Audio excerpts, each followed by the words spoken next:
Since the US and Israel launched their war against Iran on the 28th of February, more than 20 countries in Europe and Asia have become militarily involved. All 6 Gulf Cooperation Council or GCC states, plus Jordan, Cyprus, Turkey, Iraq and Azerbaijan, have been targeted by Iranian drones or missiles, while the UK, France, Germany, Greece, Italy, the Netherlands and Spain have sent warships to Cyprus and the Eastern Mediterranean as part of a European naval buildup.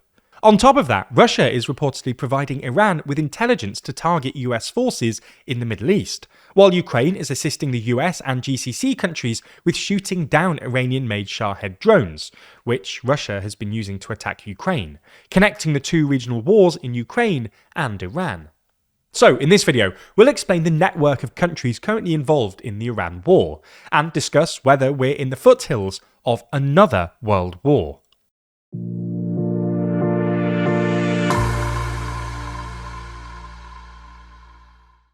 If you've read George Orwell's 1984, you might remember the book's 3 powerful superstates, covering today's US, Russia and China.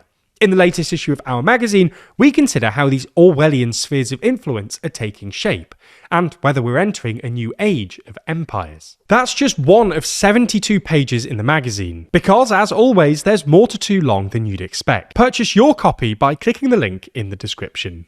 First, we'll look at the roughly 20 countries that are militarily involved in the Iran war. Less than 2 weeks ago, the US and Israel launched joint airstrikes on Iran, killing Iranian Supreme Leader Ayatollah Ali Khamenei and dozens of other Iranian leaders, with the stated aim of destroying Iran's nuclear and missile capabilities. According to Iran, the US-Israeli strikes have targeted over 10,000 civilian sites, including residential buildings and hospitals, killing more than 1,300 civilians so far. In retaliation, Iran launched a major regional assault, targeting US bases as well as civilian and oil infrastructure in the Gulf states, Saudi Arabia, Kuwait, Bahrain, Qatar, the UAE and Oman, as well as towards Jordan, Iraq and a UK military base in Cyprus, prompting the UK to send a warship and anti-drone helicopters to Cyprus. France, Germany, Greece, Italy, the Netherlands and Spain have also since deployed warships to the Eastern Mediterranean, continuing a European naval buildup. Then, late last week, 2 more countries, Turkey and Azerbaijan, were also apparently attacked by Iran, although we should say Iran has denied responsibility for these strikes. This might just sound like another regional conflict in the Middle East, but new developments have now linked the Iran war to the Russia-Ukraine conflict. Russia is reportedly providing Iran with intelligence to target US forces in the Middle East, while Ukraine is providing expertise in cost-effective drone interception to the US and Gulf states, to prevent the US from having to use up its expensive air defense systems. This intertwining of 2 nominally separate conflicts, the Russia-Ukraine war and the US-Israel-Iran war, is dangerous in and of itself, and has also left the South Caucasus countries of Azerbaijan, Armenia and Georgia, which are key transit and energy corridors linking Europe to Asia, caught in the middle, having to manage the heightened risks from 2 major neighbouring conflicts. This rapid expansion of the war in Iran has led to some speculation that we might be in the opening phases of a Third World War. This might sound melodramatic, but it's far from a fringe opinion. A Politico poll published last month and carried out before the war in Iran found that a plurality of American, Canadian, French and British respondents thought the outbreak of World War III was more likely than not within the next 5 years, with only Germans saying the opposite. And in December, NATO Secretary-General Mark Rutte ominously warned that Europe must be prepared for the scale of war our grandparents and great-grandparents endured. There's also been some speculation that, given the US is not just preoccupied in Iran, but is actively shifting military assets from the Indo-Pacific to the Middle East, that this might encourage China to try its luck in Taiwan in the near future, which would mean large-scale wars in most parts of the world. So, is this anxiety merited? Are we really in the foothills of World War III? Well, there are definitely causes for concern. The US and Russia, arguably 2 of the world's great military powers, are now fighting what essentially looks like proxy wars against one another in both Ukraine and Iran. 5 of the world's 9 nuclear powers, the US, Israel, the UK, France and Russia, are involved in some sort of conflict, and this is all happening against the backdrop of wider geopolitical insecurity, as the so-called rules-based order breaks down. In reaction to this newfound insecurity, countries are negotiating new military alliances with one another. You see this most clearly in the Middle East, where a number of countries are worried about Israeli aggression and apparently no longer see the US as a reliable security guarantor. This seems to have at least partly motivated the recent defence pact between Saudi Arabia and Pakistan, and there are now rumours that it might be expanded to include Turkey.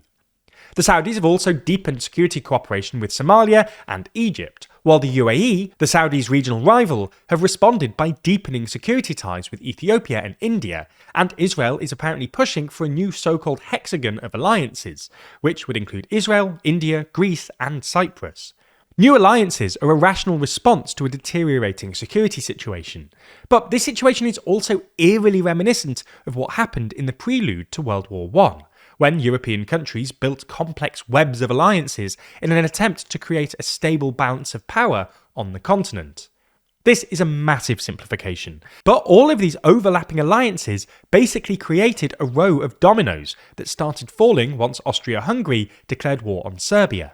Russia then stepped in to defend its ally Serbia, Germany then stepped in to defend Austria-Hungary, France then stepped in to defend Russia, and Britain stepped in to defend Belgium, when it got caught in between Germany and France, triggering a world war.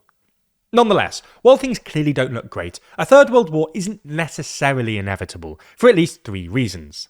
First, nuclear weapons still function as a ceiling on escalation. This explains why, for instance, Russia hasn't hit the US, the UK or France, despite their support for Ukraine. Second, a world war would presumably require direct conflict between the US and another superpower. But Trump is such a big fan of both Putin and Xi that it's hard to imagine that happening at the moment. But third, and most importantly, the lessons of the past few years, or even decades, is that war doesn't work. America is finding this out in Iran right now, and should have really learnt from Afghanistan and Iraq. And contrary to what's often assumed, Russia's war in Ukraine has gone terribly for Putin. Russia failed to meet its maximalist objectives in the opening weeks of the war, and has now spent trillions of rubles and thousands of lives to make minimal territorial progress.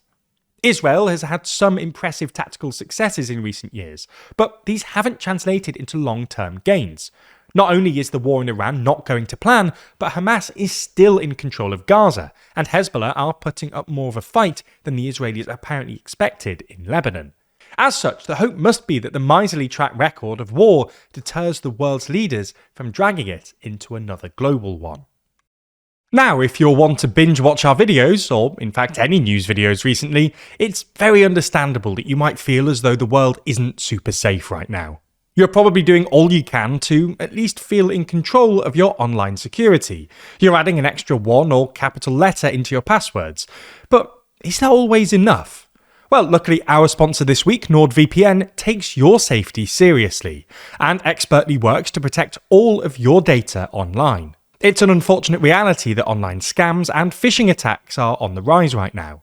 With us getting bombarded by emails from our banks, social media accounts, and constant newsletters we forgot we even signed up to, it's easier than ever to click the wrong thing. But with NordVPN's certified anti-phishing tool, you don't have to worry about your online safety being compromised, as their Threat Protection Pro feature detects at least 85% of phishing websites, blocking millions of scams every single month. Even if one slipped through and you did reach a suspicious website, NordVPN's data encryption tools would protect against a number of other attacks like malicious man-in-the-middle data breaches and intense DDoS attacks. And don't worry, if you're worried about past sensitive information being compromised, NordVPN's dark web monitoring is always scanning for your details and passwords, and can actively notify you before you even notice. Their super handy NordPass feature will even upgrade those old passwords for you and keep them all organised and safe in one place. NordVPN isn't just the fastest VPN on the planet, it's a much needed shield to protect you from all those threats online. So, if cybersecurity is as important to you as it is to us, sign up to NordVPN today. Simply click the link in the description or go to nordvpn.com/TLDR, and not only will you get a massive discount, but you also get 4 extra months totally free. There's no better time to protect yourself. So once again, that's nordvpn.com/TLDR, and it's completely risk-free with their 30-day money-back guarantee.